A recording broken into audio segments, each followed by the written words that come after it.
tinakwil niya ang Pangulong Duterte. Wala na. Si Willie Revillame po, patutunayan natin ngayon. Patutunayan natin na si Willie Revillame na kay Marcos Jr. na. Excited pa naman ako kasi alam ko, matagal nang nililigawan ng Pangulong Duterte itong si Willie Revillame. Ito dito. Dito sa Mayisog dito rally, 8 months ago. Yan. Panoorin po niyo. Nakulo rin pala itong Willie Revillame. Mga Pangulo, magandang gabi po. Para po sa inyo. Kasama ng live. Philippine flag. Yan po. Maraming kulay. Lahat ng kulay. Dahil gusto nyo magkaisa sa bayanan. Kaya lahat po ng kulay. Kayo lang po ang magpapaisa sa ating bayan na to. Maraming pong salamat sa pag-imbita niyo sa akin. Kaibigan tayo. Matagal na panahon. Salamat. Willie. Sayang. Hindi kita makalimutan. Salamat po. Mahal na Pangulo. Mayor, sa video. Puna po kayo.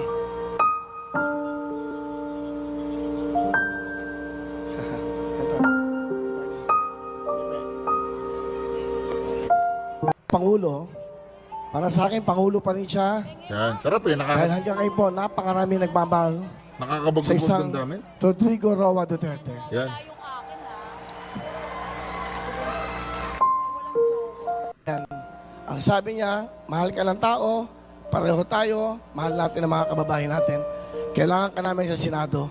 Nung sinabi niyo po sa akin yan, kailangan handa ako. Kailangan hindi kayo mapahiya. Kaya ako po'y tumanggi sa inyo. Nung tumawag sa akin, Senator Bongo, na sinabi ko sa inyo, hindi ko pa ho kaya. Sabi mo sa akin, saludo ako sa iyo. Saludo ako sa iyo, Willie. Dahil sinunod mo ang puso mo. Isang presidente po ang nag-alok sa akin. Tataas ko ang kamay mo, sasamahan kita kahit saan. Hindi pa ho ako handa. Mahal na Pangulo,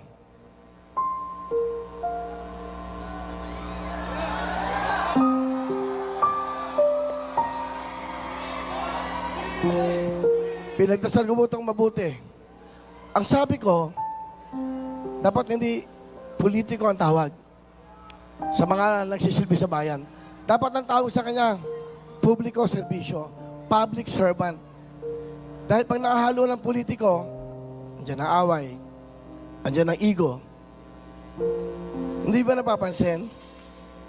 Ang sarap ng isang bansa na wala nag-aaway, walang kulay na pinipili, nagkakaisa, nagmamahalan. Pinagdasal ko itong mabuti. Kung ano po ang magiging desisyon nyo, yun ang susundin ko. Palagay ko, handa na ako.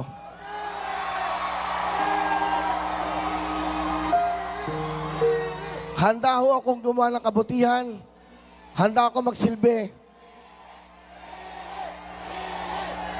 Hindi lang sa bayan. Handa ako magsilbi sa ating mga kababayan na nangangailangan ng tulong. Again, mahal na Pangulo, maraming salamat sa tiwala. Kung ano ang yutos niyo sa akin, magmula sa puso ko, susundin ko po. Maraming salamat. Ang puso mo at isip ay para sa bayan. Dito po natouch po kasi ako dito, napanood ko to eh. Akala ko talaga ang pagdidesisyon niya ay base doon sa iniingi ng Pangulong Duterte na tumakbo siya bilang senador. Dito sa video na po na to, ito po pakinggan nyo mga ka-reaction. I've talked to them. Even Honey Rose Mercado. From, Gustong makipag-alyansa, makipag-koalisyon? Wala pa naman. Pero willing ka? kung makakabuti sa lahat eh. Wala akong bitterness, wala akong hatred sa bawat ano. Proseso. Dapat isipin mo na For muna. example, kasi... Wala akong ano ano sabihin. Alam mo, gumawa ka naman ng mabuti at masama, may sasabihin sila sa'yo. Yeah. Lahat naman binabash eh. Yeah. A huge House of Representatives, right? May politika rin sa loob. Maraming politika And sa we have to loob. talk straight to the president. Kasi it's only the president who can decide. Kasi siyempre, presidente to eh. Mr. President, alam niyo ba ang talagang mabigat ang problema? Is talaga mahirap maging presidente dahil lahat problema mo. Yun nga lang, kayo po ay nalilink sa former President Rodrigo Duterte. Lalo na tinaas niyo po yung kamay Hindi, ninyo. pakicheck mo yung nalilink ha.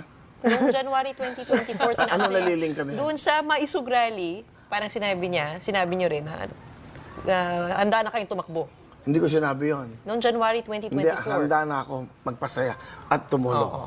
Bakit? Hindi ka pa ba nagpapasaya yung panahon to? Hindi tumulong? Ano ba yung, alam mo, Willie, hindi kami mga bobo. Hindi kami mga, yung onghang. Handa na rin siya magpasaya. Nagpapasaya ka na ngayon eh. Tumutulong ka na ngayon eh. Anong ibig mo sabihin dun? Mga kami, mga tanga. Ito. Hindi ko Pero sinabi yan, in-endorse po Pero kayo. may in-endorse litrato. po kayo ni President. Tinaas Tinawagan yung lang kamay niya, niyo. oh. Tinaas yung kamay Eh, niyo. ibig mo sabihin, baka masakit lang naman yung aming mga kamay. Masakit daw yung mga kamay nila, tinaas. Ibig sabihin, nung tinaas ng Pangulo Duterte ang kamay ni Willie, masakit ang kamay niya, tsaka ang Pangulong Duterte. Sabay sumakit ang kamay nila, tinaas nila sabay, magkahawak yung kamay. Okay, medyo bunutin po natin ang ating dito kay Willie dahil wala pa eh. Ang ating pinuno, ang ating Pangulong Duterte, hindi pa tinatas ang kamay nito.